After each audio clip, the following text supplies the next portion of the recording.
Welcome to double seven media. నేను మ్యాదినన్న. మన ఆంధ్రప్రదేశ్లో మీడియాల పరిస్థితి ఎలా ఉందంటే, పార్టీలకు కొమ్ముగాయడం, వారి సంకలనాగడం. మనకు ఎవరైతే అనుకూలమైన నాయకుడు ఉంటాడో ఆయన గురించి మంచిగా ప్రచారం చేయడం, ఆయన తప్పు చేయని ఒప్పు చేయని ఆయన మంచివాడు అంతే. మనకు వ్యతిరేకులు ఎవరైనా అధికారంలో ఉన్నా ప్రతిపక్షంలో ఉన్నా వారి గురించి వ్యతిరేక వార్తలు రాయడం. ఇది మన ఆంధ్రప్రదేశ్లో ఉన్న మీడియా వ్యవస్థల పరిస్థితి. చివరికి మీడియాలు ఎలా ఉన్నాయంటే, ఒక మీడియా రాసిన వార్తను మరో మీడియా ఎత్తి చూపడం. అంటే తెలుగుదేశం పార్టీకి వ్యతిరేకంగా సాక్షి గాని వార్తలు రాస్తే ఆ వార్తలను మరో మీడియా ఎత్తి చూపడం. మరి ఇది మీడియా అంటారో లేకపోతే పార్టీల కరపత్రికలు అంటారో, ఆ పార్టీల కోసం పనిచేస్తున్నారో, అది ఏంటి అనేది ప్రజలకు కూడా తెలియదు. గత 3-4 రోజుల కిందట ముఖ్యమంత్రి చంద్రబాబు గారు మీడియా సమావేశం నిర్వహించారు.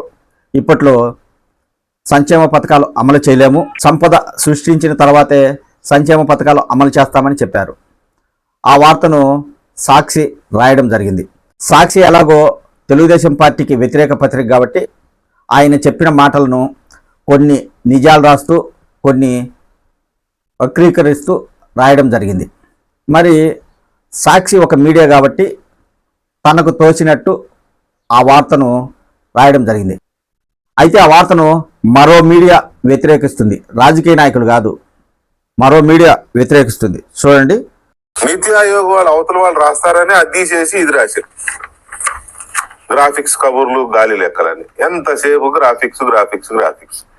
ఇప్పుడు అమరావతిలో ఉన్న బిల్డింగ్లని గ్రాఫిక్స్ ఏనా? ఇప్పుడు కూడా బుద్ధి రాలేదు, ఇంకా మారరా?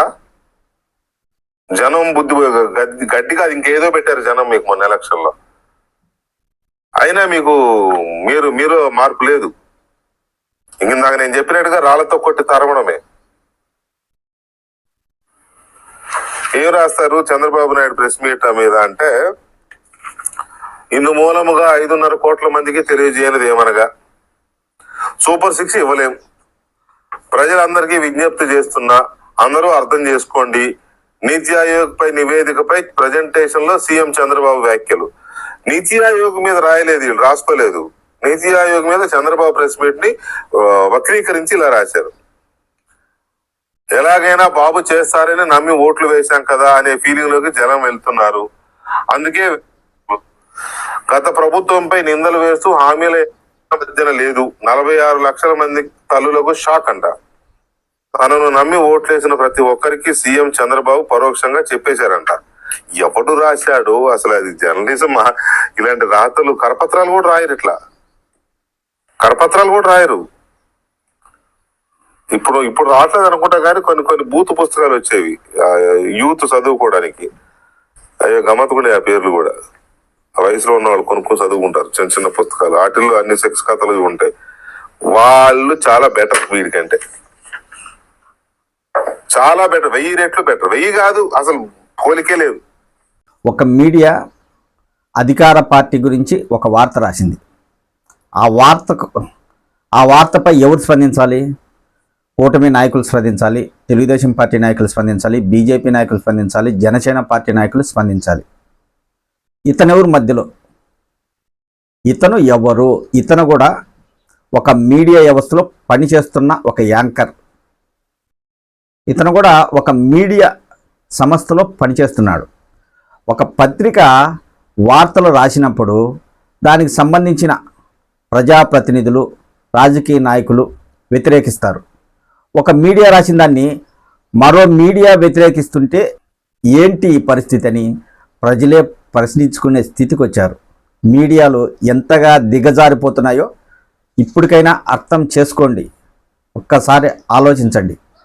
మన ఆంధ్రప్రదేశ్లో మీడియాలు విడిపోయాయి, పార్టీలకు అనుకూలంగా మారాయి. రాజకీయ నాయకుల సంకలు నాకడానికే వారికి టైం సరిపోతుంది. ప్రజల గురించి కానీ, సమస్యల గురించి కానీ, రాష్ట్ర అభివృద్ధి గురించి కానీ రాసే ఓపిక వారికి లేదు. మనకు అనుకూలమైన నాయకుడు అధికారంలో ఉంటే చాలు, ఆయన మంచి చేసిన మంచిదే, ఆయన చెడు చేసినా మంచిదే, ప్రజలు ఎటైనా పోని మాకు సంబంధం లేదు అన్న రీతిలో మీడియాలు వ్యవహరిస్తున్నాయి. సాక్షి పత్రిక అంటే వైఎస్ఆర్ కాంగ్రెస్ పార్టీకి చెందిన పత్రిక అని అందరికీ తెలుసు. అందులో ఒక వార్త వస్తే అది దానికి సంబంధించిన ప్రభుత్వం తరపున రాజకీయ నాయకులు ప్రశ్నిస్తారు. కానీ ఇతను ఒక మీడియా వ్యవస్థలో పనిచేస్తూ ఇతనే మరో మీడియా రాసిన కథనాన్ని వ్యతిరేకిస్తున్నాడు. రాళ్లతో కొట్టి తరమాలంట, గడ్డి పెట్టారంట, గడ్డి కాకుండా ఇంకేదో పెట్టారంట. ఇలాంటి వాళ్ళు మీడియాలో ఉండడం వల్ల ప్రజలకు న్యాయం జరగడం లేదు. రాష్ట్రాలు భ్రష్టు పట్టిపోతున్నాయి. నిజాలు రాయకపోవడం వలన రాష్ట్రాలు అభివృద్ధి చెందడం లేదు. మన ఆంధ్రప్రదేశ్లోనే ఇలాంటి దుస్థితి ఉంది. ఈ మీడియాల వలన చివరికి నష్టపోయేది ప్రజలు. ఇలాంటి వాళ్ళు మీడియాలో ఉండడం సిగ్గుచేటు. సిగ్గుచేటు అంటే సిగ్గుచేటు. నిజంగా ప్రజల కోసం పనిచేసే మీడియాలు మన ఆంధ్రప్రదేశ్లో లేవు. అధికార పార్టీకి వ్యతిరేకంగా పనిచేయడానికి వారికి దొమ్ము సరిపోదు.